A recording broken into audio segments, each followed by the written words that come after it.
وہ جھاڑو دیتی تھی، صحابہ کہتے ہیں حضور کو تکلیف دینا مناسب نہ سمجھا، تدفین کر دی، قربان جاؤں۔ صبح رسول کریم نے پوچھا، سارا کچھ جاننے والے رسول نے پوچھا، مجھے خبر کیوں نہیں دی؟ اگر خبر دے دی جاتی، بتا دیا جاتا تو یہ اعزاز کیسے ملتا؟ کیوں نہیں بتایا؟ یا رسول اللہ صلی اللہ علیہ وسلم رات کا وقت تھا، آپ کا حکم ہے کہ تدفین جلدی کر دو کسی کی، حضور تدفین کر دی۔ کسی اور کے لیے ایک دفعہ جنازہ پڑھا جائے تو جائز نہیں ہوتا دوبارہ پڑھنا، اگر وارثوں نے نہ پڑھا ہو پھر جائز ہے کہ میت کے وارث نے، ولی نے نہیں پڑھا، اب دوبارہ پڑھا جائے۔ لیکن حضور تو ساری امت کے خود وارث ہے نا، خود وارث ہیں۔ اور بخاری میں وہ حدیث بھی چمکتی ہے، فرمایا میرا کوئی امتی انتقال کر جائے اور اس کے اس ترکہ چھوڑ کے جائے تو اس کے خاندان میں بانٹ دینا، اور اگر اس کے ذمے قرضہ ہو تو میرے پاس آ جانا، میں غلاموں کا قرض ادا کر دوں گا۔ تو نبی کریم علیہ السلام نے فرمایا کہاں ہے؟ بتاؤ مجھے ذرا اس کی قبر کہاں ہے؟ ساری کائنات گنبد خضرا پہ، اور محبوب کریم اس قبر پہ چلے گئے جو بی بی مسجد میں جھاڑو دیتی تھی۔ صحابہ کہتے ہیں یہ رنگ بھی ہم نے دیکھا کہ محبوب کریم نے فرمایا بھئی دوبارہ صفیں بناؤ، میں اس کی قبر پہ دوبارہ جنازہ پڑھاؤں گا۔ پھر حضور نے دیر تک دعا فرمائی۔ اعزاز کیا تھا اس کا کہ وہ مسجد میں اٹھ فریدہ ستیا جھاڑو دے مسجد، اٹھ فریدہ ستیا جھاڑو دے مسجد، تو ستے رب جاگدا تیری ڈاڈے نال پرید۔ دوستو مسجد کا پیار، مسجد سے محبت، مسجد کے ساتھ تعلق، آپ دیکھیں نا نبی کریم صلی اللہ علیہ وسلم کو نا خاص دلچسپی تھی مسجد کے ساتھ۔ ناراض نہیں ہونا، اب مسجدوں کے ساتھ پیار نہیں رہا۔ ہم جو میری طرح کے بعض مذہبی لوگ ہیں وہ بھی اس لگاؤ کے ساتھ مسجد میں ٹائم نہیں گزارتے، وہ ترتیب نہیں ہوتی۔ ہمارا بھی ایک سٹیٹس ہے کہ یعنی اب میں ہی یہ کام کروں اور وہ بھی میں، ماں بدولت کی اپنی بڑی شان ہے۔ یہ بڑا مشکل مرحلہ ہو گیا۔ اور نمازی تو پہلے ہی اللہ خیر کرے، وہ تو سارے آتے ہی اس لیے ہیں کہ قاری صاحب سے جا کے پوچھیں گے جانے کس عمر میں جائے گی یہ عادت میری، روٹنا اس سے تو اوروں سے الجھتے پھرنا، چلو باہر کا بھی کوئی غصہ مسجد جا کے نکالیں گے، تو وہ تو پہلے ہی تیار بیٹھے ہوتے ہیں۔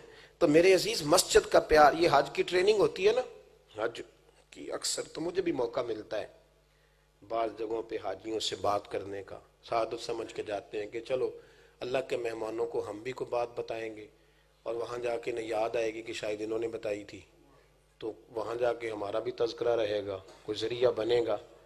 تو ٹریننگ پہ جب ہم جاتے ہیں تو جتنے لوگ آتے ہیں نا ٹریننگ دینے کے لیے، سرکاری اور غیر سرکاری، وہ حاجیوں کو، عمرے والوں کو ایک ہی بات بتاتے ہیں کہ حج سے پہلے نا 3 کلومیٹر پیدل چلو، روز 4 کلومیٹر چلو، آپ کو چلنا ہے، طواف کرنا ہے، صحیح کرنی ہے آپ کو، عرفات جانا ہے، مزدلفہ آنا ہے، مینا میں آنا ہے۔ پھر وہ جو خاص دن ہوتا ہے حج کا، رش بہت زیادہ ہوتا ہے، آپ کو سواری نہیں ملے گی، ہو سکتا ہے پیدل، تو عادت بنائے چلنے کی، عادت بنائے۔ وہ سب یہی بات بتاتے ہیں۔ مجھے کبھی موقع ملے تو میں کہتا ہوں بھی چلنے کی بھی عادت بنائے، اور مہربانی کریں موبائل بند کر کے کو 2 گھنٹے مسجد میں بیٹھنے کی بھی عادت بنائے۔ یہ بھی عادت حج عمرے سے پہلے بنا لیں۔ کیوں کہ مسجد الحرام میں، حرم مکہ میں جس نے 1 قرآن پاک پڑھا 1 لاکھ قرآن پاک کا ثواب ہے۔ تو کیسے پڑھے گا؟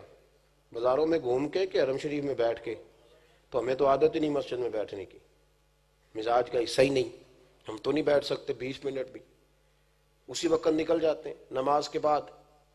میرے عزیز مسجد کے ساتھ لگاؤ، مسجد کے اندر بیٹھنا، مسجد میں کچھ، اور پھر 15 دن کے عمرے میں ہم نے 40 کلو سامان خرید لیا ہے، اللہ جانے مسجد میں کتنی دیر رہے اور بازاروں میں کتنی دیر رہے، وظائف کب پڑھے، درود و سلام کب پڑھا، استغفار، وہاں تو گئے تھے اللہ رسول کو منانے، یہ خریداریاں تو یہاں ہوتی رہتی ہیں، یہ تو کام چلتے رہتے ہیں، وہاں جا کر بھی یہی کام کیا۔ مسجد میں بیٹھنے کی چونکہ عادت نہیں ہوتی تو لوگ پھر آتے ہیں نماز کے لیے مختصر وقت اور نکل جاتے ہیں حرم شریف سے۔ اپنی عادت بنائیں۔ نبی کریم صلی اللہ علیہ وسلم کی مسجد شریف کے ساتھ دلچسپی کا یہ عالم ہے کہ حضور جب سفر پہ تشریف لے جاتے تھے تو پہلے مسجد آتے تھے، 2 رکعت نماز مسجد میں ادا کرتے، پھر نبی کریم صلی اللہ علیہ وسلم سفر پہ تشریف لے جاتے اور جاتے وقت سب سے آخر میں مسجد جاتے، سفر شروع کرنے سے پہلے اور گھر سے نکلنے سے آخر میں، پہلے مسجد میں جاتے، نماز پڑھتے، اور جب سفر سے لوٹتے تو پہلے گھر نہیں جاتے تھے، پہلے مسجد تشریف لے جاتے تھے، 2 رکعتیں نماز مسجد میں ادا کرتے، اور پھر وہ اب تو سارا ہی مزاج ختم ہو گیا. اب کہاں کسی کا یہ بھی تو سنت ہے نا، اس پر کیوں نہیں توجہ دیتے ہم؟ سفر شروع کرنا ہے تو کہاں ملیں گے اب؟ آپ تو خیر سوسائٹی میں قیام کرتے ہیں، لیکن زیادہ تر لوگوں کا تعلق دیہاتوں سے ہوتا ہے.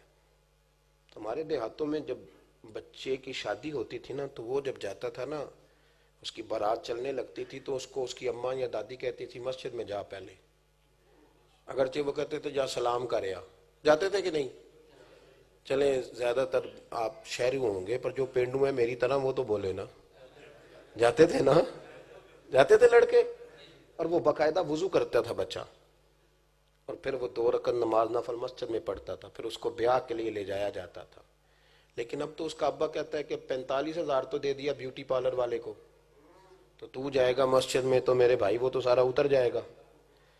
اور جب وہ وضو کے ساتھ جاتا تھا تو کئی وقت ایسا بھی موقع آتا تھا کہ وہ وضو قائم رہتا تھا اور نکاح بھی وضو میں ہو جاتا تھا.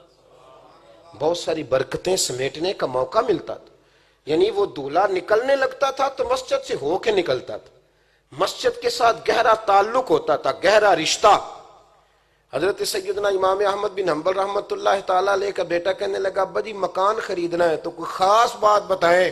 تو آپ نے فرمایا پتر وہاں خریدنا جہاں مسجد قریب ہو. مسجد، اور بڑا خوبصورت جملہ ہے امام احمد بن حنبل کا. امام صاحب فرمانے لگے اگر تیرے گھر میں اذان کی آواز صاف آئی نا، تیرے گھر میں اگر اذان کی آواز صاف آئی تو بیٹے پھر تیرے بیٹوں کو اذان یاد نہیں کرنی پڑے گی، انہیں بچپن میں ہی اذان یاد ہو جائے گی. اگر انہیں اذان ٹی وی پہ آنے والے اشتہار بچوں کو یاد ہو جاتے ہیں کہ نہیں، کارٹونوں کے نام یاد ہو جاتے ہیں کہ نہیں، تو اگر گھر میں اذان کی آواز آئے تو وہ بھی یاد ہو جاتی ہے. اس کو سمجھ لیں. لیکن اب تو بڑا مشکل ہے، مسجد کے قریب تو لوگ گاڑی نہیں بناتے، وہ کہتے ہیں وہ اسپیکر والے تنگ بڑا کرتے ہیں. گورنمنٹ نے ویسے ہی پابندی لگا دی ہے، وہ کہتے ہیں کہ آواز بڑی گونجتی ہے. تو ویسے اور یہ جو آپ محفل کرتے ہیں، یہ جو آپ اجتماع کرتے ہیں، اس میں آپ ساؤنڈ لگاتے ہیں، اس کے لیے تو 10 جگہ سے آپ کو پرمیشن لینی پڑتی. شادی بیاہ پہ کریں تو کوئی مسئلہ نہیں. اور پھر مائیں بچوں کو تربیت دیتی تھی، مسجد کے ساتھ بچوں کو وابستہ کرتی تھی، انہیں ذوق دلاتی تھی مسجد کا، مائیں تیار کر کے بھیجتی تھی. میرے رسول کریم علیہ السلام نے فرمایا صبح قیامت اللہ کے عرش کے سائے کے علاوہ کوئی سایہ نہیں ہوگا، کوئی سایہ نہیں ہوگا. کچھ لوگ ایسے ہوں گے جنہیں اس دن بھی اللہ اپنے عرش کا سایہ دے گا. ان میں سے حضور نے فرمایا ایک وہ شخص تھا جو مسجد سے نکل تو گیا پر اس کا دل مسجد کے ساتھ جڑا رہا، اس کی طبیعت مسجد کے ساتھ لگی رہی، اس کا شوق وابستہ رہا، اسے ذوق رہا مسجد کے ساتھ، اس کا دل مسجد کے ساتھ وابستہ رہا. نبی کریم صلی اللہ علیہ وسلم کا ایک فرمان حافظ منذری علیہ رحمہ نے الترغیب والترہیب میں لکھا ہے. حضور سید عالم صلی اللہ علیہ وسلم فرماتے ہیں